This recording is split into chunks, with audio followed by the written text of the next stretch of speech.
Hai semua, kembali lagi bersama gua Ans di pembahasan kelanjutan anime Isekai wa Smartphone. Oke, seperti biasa gua akan melanjutkan video gua sebelumnya. Jadi bagi yang belum nonton video gua sebelumnya bisa tonton terlebih dahulu. Link ada di deskripsi atau kalian bisa cek aja langsung di channel gua. Oke, cukup untuk openingnya. Sekarang mari kita langsung aja menuju ke inti videonya. Oke, let's go. Saat ini Toya sedang berada di langit Regulus menaiki sebuah kapal terbang berkecepatan tinggi yang Toya temukan di hanggar. Bersama dengan Monica yang sekaligus juga yang mengemudikannya atau memilotinya. Kapal terbang berkecepatan tinggi ini diberi nama Gungnir. Gungnir ini berbentuk seperti sebuah tombak yang memiliki sayap kecil di belakangnya, dan di bagian tengah lambungnya itu terdapat sebuah tonjolan. Kemudian Gungnir ini tidak terbang karena efek aerodinamika, melainkan dengan suatu kekuatan tertentu yang Toya tidak tahu. Lalu seperti namanya kapal terbang, Gungnir ini itu bisa mendarat di daratan maupun di permukaan air. Dan walaupun Gungnir bisa terbang cepat, tapi Toya masih bisa terbang lebih cepat lagi daripada Gungnir menggunakan fly-nya. Untuk saat ini jumlah penumpang yang bisa diangkut oleh Gungnir itu berjumlah 12 orang. Awalnya Gungnir ini menggunakan cairan ether sebagai bahan bakarnya. Namun setelah sistemnya itu ditingkatkan, sekarang Gungnir itu dapat memperoleh energi melalui amplifikasi kekuatan sihir yang diambil dari lingkungan sekitar dan atmosfer. Atau singkatnya Gungnir itu sekarang sudah memakai sistem seperti frame gate tipe baru untuk mengisi energinya. Toya menebak kalau Gungnir ini akan direncanakan untuk menjadi salah satu part dari frame Girsu. Dan tebakan Toya itu benar. Monica memberitahu kalau Gungnir ini akan menjadi bagian belakang dari frame Girsu.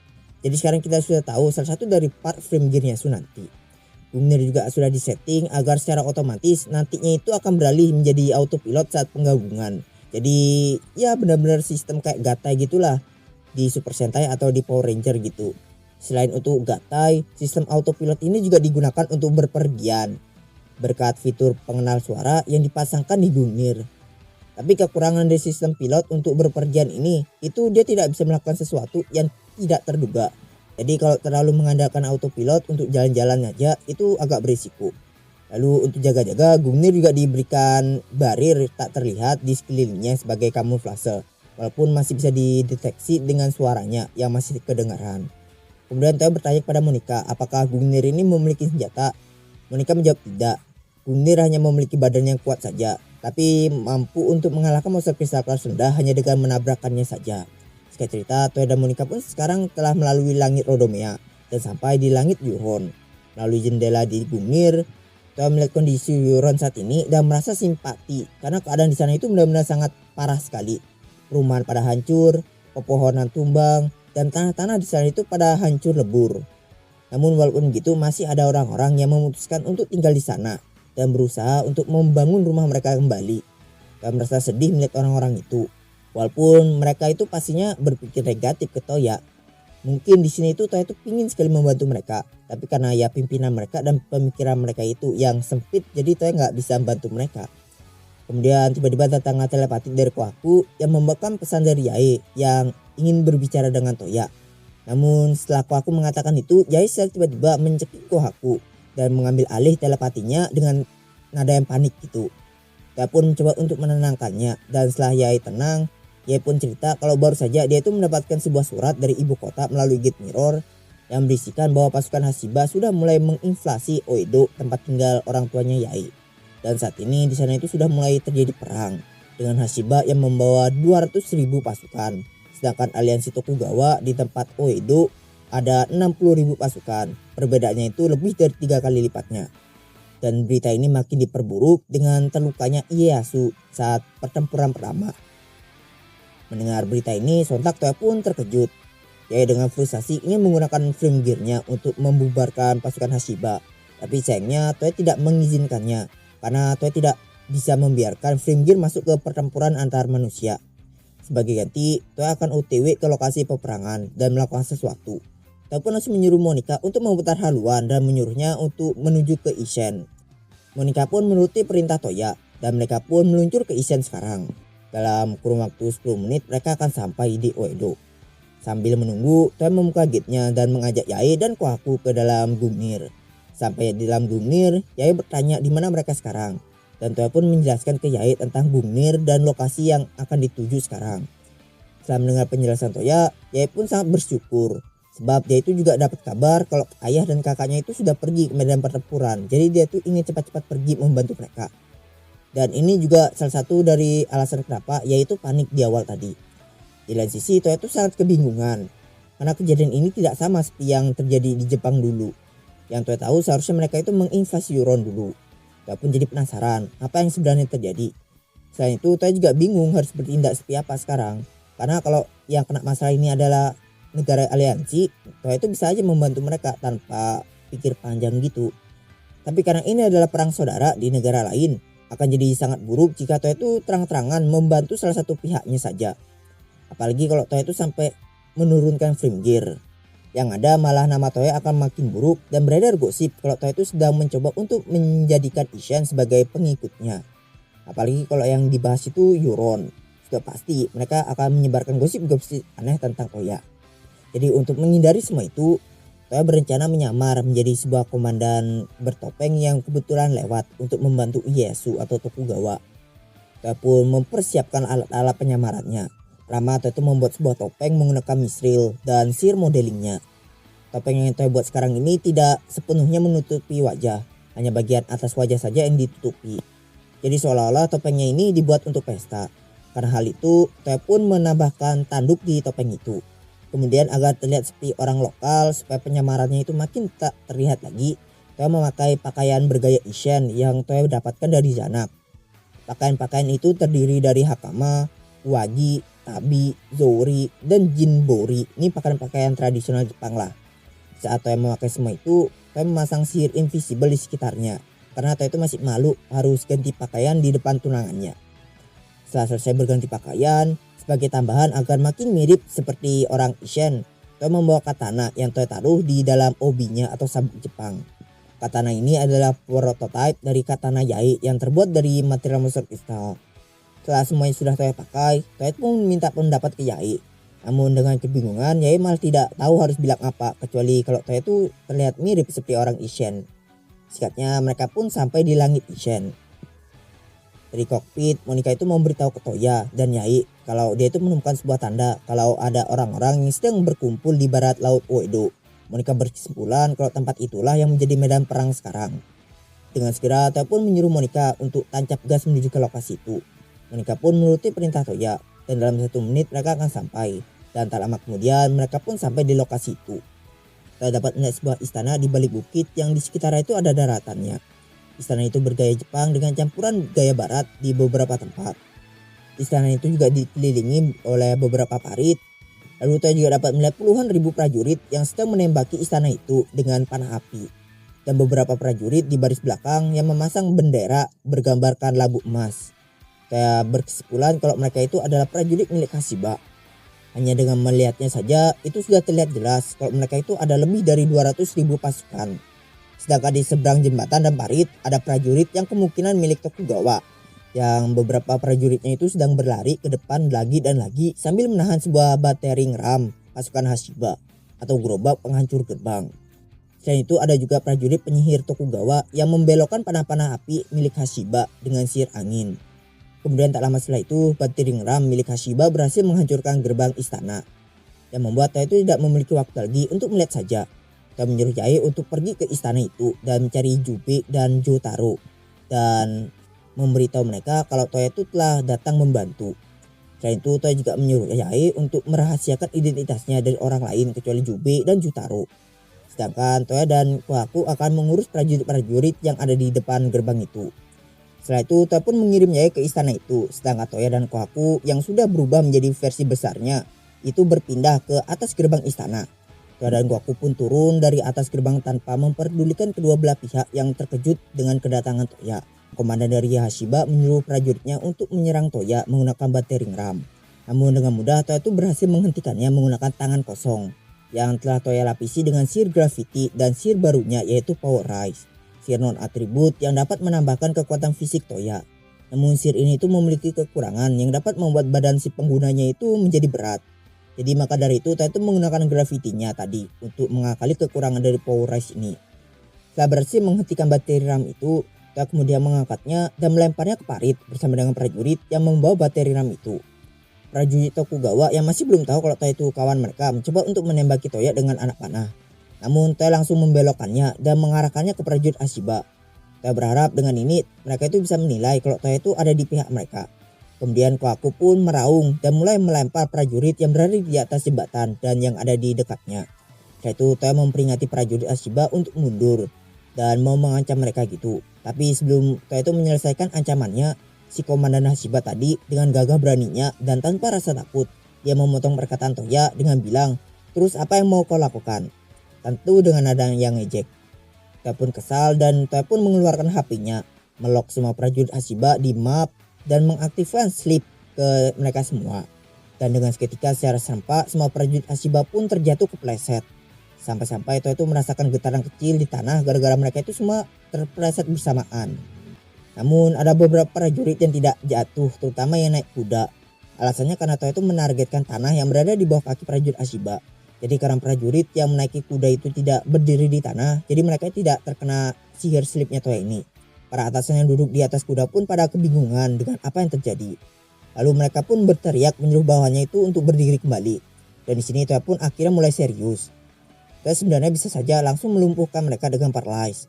Tapi Toya lebih memilih ingin menerjang langsung dengan tombak bergaya Ishan miliknya yang sudah dilapisi dengan sihir power rise.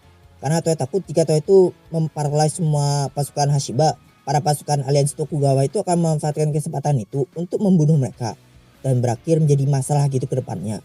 Toya juga sambil menaiki Kohaku dan dengan memutar tombaknya, Toya pun kemudian berteriak ke prajurit Hashiba, "Sang prajurit iblis perak telah datang." Yang tentu itu merujuk ke Toya sendiri. Baru setelah itu Toya pun langsung menerjang maju ke pasukan Hashiba dan menuju ke markas mereka. Toya menghabisi semua musuh yang menghalanginya dengan tombaknya. Selain itu Kohaku juga menghempaskan mereka semua dengan auman shockwave-nya. Toya dan Kohaku berhasil menerobos musuh tanpa henti. Lalu Toya dan Kohaku dihujani dengan anak panah. Tapi Toya dengan mudahnya berhasil menepisnya dengan shield. Kemudian Toya pun dihadang oleh seorang prajurit Hashiba bernama Fukushima Masanori.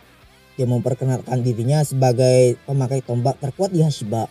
Dan dia dengan sombongnya mengatakan kalau tidak ada yang lebih kuat daripada dirinya. Dan seperti yang sudah kalian duga, Toya dengan mudahnya berhasil mengalahkan dia dengan sihir andalannya yaitu sleep. Dia terjadi mengenaskan karena sleep Toya di saat setelah dia menyelesaikan perkenalan dirinya. Melihat orang itu yang dengan pedenya berkenalan seperti itu di tengah medan pertempuran, Toya cuma bisa ngasih satu kata aja ke orang itu. Itu tolol gitu. Jadi tolol banget. Orang tolol. Langsung dari belakang Toya itu mendengar kata-kata pecundang, gak adil dan seterusnya dari orang itu. Tapi Toya tidak menghiraukannya dan tetap terus maju. Hingga akhirnya Toya pun berhasil masuk ke markas mereka dengan mengendap-endap. Kemudian berhasil membuat prajurit Hashiba lari ketakutan karena kaget. Lalu Toya pun dikepung oleh prajurit berkuda Hashiba. Toya menjatuhkan prajurit berkuda itu satu demi satu sambil menghindari serangan mereka. Karena jengkel, Toya pun menggunakan sihir angin Cyclone Storm untuk menghempaskan mereka semua. Sebuah tornado muncul di markas Hashiba dan menghempaskan para prajurit Hashiba. Setelah itu datanglah badut lagi yang mengaku salah satu pelayan Hashiba bernama Kato gitu. Tapi tanpa ampun Toya menghempaskannya dengan Cyclone Storm-nya Toya. Alhasil dia pun terbang menuju tak terbatas dan ke langit. Kemudian suara teriakan dari komandan prajurit Hashiba pun terdengar. Dia menyuruh para prajurit Hashiba untuk mengepung Toya lagi dengan tombak secara bersamaan. Namun dengan sigap Kohaku melompat di udara. Lalu Toya pun membutakan penglihatan mereka dengan sihir tanah Bleeding Sand. Para prajurit Hashiba pun berteriak kesakitan karena mata mereka itu kemasukan pasir. Kemudian Kohaku pun memanfaatkan kesempatan ini dengan menghempaskan mereka menggunakan shockwave. Setelah itu Kohaku pun mendarat di tanah, lalu Kohaku lanjut berlari. Di lain sisi Toya itu sekarang melapisi tombaknya lagi dengan sihir angin Spiral Lance. Dan dengan begini terdapat dua sihir Power Rise dan Spiral Lance di tombak Toya. Dengan tombaknya itu Toya menghabisi pasukan musuh yang menghalangi Toya satu persatu dan menghempaskan mereka semua. Semua orang-orang Hashiba mulai berteriak ketakutan sambil menyebut Toya itu sebagai pendekar iblis. Lalu sebuah teriakan pun lagi-lagi terdengar, tapi sekarang suara itu berasal dari arah gerbang istana. Dan suara itu berasal dari prajurit Tokugawa yang mulai menyerang balik pasukan Hashiba. Toya berkesimpulan ini kemungkinan karena Yae berhasil memberitahu Jubei dan yang lainnya tentang kedatangan Toya. Para prajurit Hashiba yang telah Toya kalahkan pun sekarang pada kocar-kacir. Kebanyakan dari mereka sudah mulai kehilangan semangat bertempur mereka. Komandan militer Hashiba bahkan mundur dengan cepat diikuti dengan para prajurit Hashiba lainnya. Kecuali para prajurit yang bernasib malang karena Toya itu memberikan paralyze kepada mereka supaya tidak bisa kabur dan jadi tahanan. Suara sorakan dari aliansi Tokugawa pun mulai terdengar dengan sangat keras. Dan dengan begini untuk sekarang Toya dan aliansi Tokugawa berhasil memukul mundur pasukan Hashiba. Toya pun turun dari Kohaku dan menaruh tombaknya ke dalam Surik. Lalu dari arah istana Toya itu melihat Yai dan Jotaro yang sedang berlari menuju ke arah Toya. Yai berlari sambil ingin berteriak meneriakkan namanya Toya, tapi dari jauh Toya itu memberikan isyarat untuk diam agar identitas Toya itu tidak terbongkar ke pasukan aliansi Tokugawa lainnya. Setelah mereka berdua sampai di depan Toya, Toya pun berbicara dengan mereka dengan suara yang pelan. Di sini Jotaro, kakak Yai, berterima kasih kepada Toya karena telah menyelamatkan mereka semua sambil menundukkan kepalanya. Lalu Jotaro menanyakan penampilan Toya itu yang nggak biasa, dan Toya pun menjelaskan ke dia kalau Toya itu terpaksa menjadi pendekar iblis misterius karena Toya itu akan dalam masalah jika Toya itu ikut campur perang saudara mereka. Dengan posisi Toya sekarang, Jotaro pun mengerti dengan keadaan Toya. Kemudian Jotaro nanya mereka harus memanggil Toya itu apa sekarang. Setelah Toya berpikir sejenak untuk menentukan nama samarannya, Toya pun memutuskan untuk memakai nama Shirogane dan menyuruh Yai dan Jotaro untuk memanggil Toya sebagai Shirogane. Setelah itu Toya pun bertanya tentang keadaan Ieyasu ke Jotaro. Jotaro menjawab kalau Ieyasu terkena panah di bahunya, tapi tidak sampai membahayakan nyawanya. Toya pun minta Jotaro untuk mempertemukan Toya dengan Ieyasu agar Toya itu bisa menyembuhkannya. Seperti Yai, orang-orang Isen ini kebanyakan itu tidak memiliki atribut sihir, terutama cahaya dan kegelapan. Bisa dibilang langka untuk orang-orang Isen yang memiliki sihir, cahaya atau kegelapan. Maka dari itu aliansi Tokugawa itu tidak langsung menyembuhkan Ieyasu segera. Tapi bukan berarti orang-orang Isen itu tidak memiliki kekuatan sihir. Karena mereka berhasil mengembangkan sihir mereka sendiri seperti artefak dan ninjutsu. Contohnya seperti ninjutsunya Tsubaki waktu itu. Dan mungkin sihir angin yang dipakai prajurit Tokugawa tadi. Jotaro pun sangat senang mendengar Toya mau menyembuhkan Ieyasu. Dan dia pun memandu Shirogane atau Toya ke tempat Ieyasu yang sekarang sedang menunggu bersama dengan ayah Jotaro dan Yai. Dan di saat memasuki gerbang istana, mereka bertiga itu jadi perhatian para prajurit aliansi Tokugawa. Itu disebabkan karena Yai yang saat ini itu sedang menunggangi Kohaku. Mungkin pikir mereka itu kok Yai itu dikasih nunggangin harimau putih itu. Kemudian singkat cerita, mereka bertiga pun sampai di aula resepsi istana. Dan di sana selain ada Ieyasu, ayah Yai dan Jotaro, ada juga para ketua pelayan yang ikut berkumpul juga. Sampainya di sana, Toya itu dengan segera langsung menyembuhkan Ieyasu. Selain itu Toya juga menyembuhkan orang-orang aliansi Tokugawa yang terluka. Ieyasu sangat berterima kasih atas bantuan dari Toya itu. Kemudian Toya dan Ieyasu pun berbincang-bincang sebentar. Ieyasu di sini itu memiliki aura yang sama seperti Raja Belfast dan Raja Mistmith, yang dimana mereka itu memiliki rasa penasaran yang sangat tinggi. Jadi Ieyasu di sini perang-perama dia itu membicarakan tentang rumor-rumor Toya yang beredar. Dia mendapatkan rumor kalau Toya itu mendapatkan putri dari berbagai negara, yang tentunya itu merujuk ke Yumina, Lu dan Hilda, menghabisi para tentara iblis sendirian yang merujuk ke pertempuran di Regulus, menghancurkan sebuah negara dengan mengendalikan raksasa yang pastinya itu merujuk ke Euron, dan seterusnya. Di sini Toya itu cuma bisa tersenyum saja menanggapi rumor-rumor itu, karena rumor-rumor itu tercampur dengan kebenaran. Contohnya di poin pertama dan poin kedua, jadi sangat sulit bagi Toya untuk menanggapinya. Lalu karena penasaran dan khawatir, para ketua pelayan Ieyasu pun menanyakan tentang Shirogane atau Toya ini ke Ieyasu. Dan Ieyasu pun memperkenalkan Toya, tapi sambil juga menyembunyikan identitas Toya. Jadi Ieyasu tuh memperkenalkan Toya sebagai Shirogane, tamu Jubei yang datang untuk membantu. Untuk mengonfirmasi perkataan Ieyasu, para ketua pelayan ini pun langsung menatap mata Jubei. Dan Jubei pun memberikan kode dengan menganggukkan kepalanya. Kemudian Toya pun menanyakan tentang kondisi perang saat ini ke Ieyasu.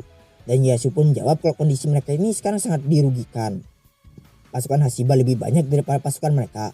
Satu-satunya cara agar mereka itu menang yaitu dengan melawan pasukan lemah mereka. Toya yang bingung pun bertanya apa maksudnya pasukan lemah mereka. Ieyasu pun memberitahu kalau alasan pasukan mereka itu banyak. Itu karena kebanyakan dari mereka itu adalah gabungan antara prajurit Oda, Morin, Shimazu, dan Chosokabe. Yang dengan kata lain mereka itu ikut perang membela Hashiba bukan karena loyalitas, melainkan dengan rasa takut kepada kekuatan Hideyoshi. Mendengar itu Toya nggak kaget, karena memerintah dengan kekuatan itu adalah hal yang biasa di Jepang pada zaman dulu. Toya pun memberikan contoh kekejaman periode perang di Jepang yang dimana di sejarah itu si Hideyoshi di Jepang pernah memerintahkan keponakannya Hidetsugu untuk senpuku hanya karena anaknya itu telah lahir.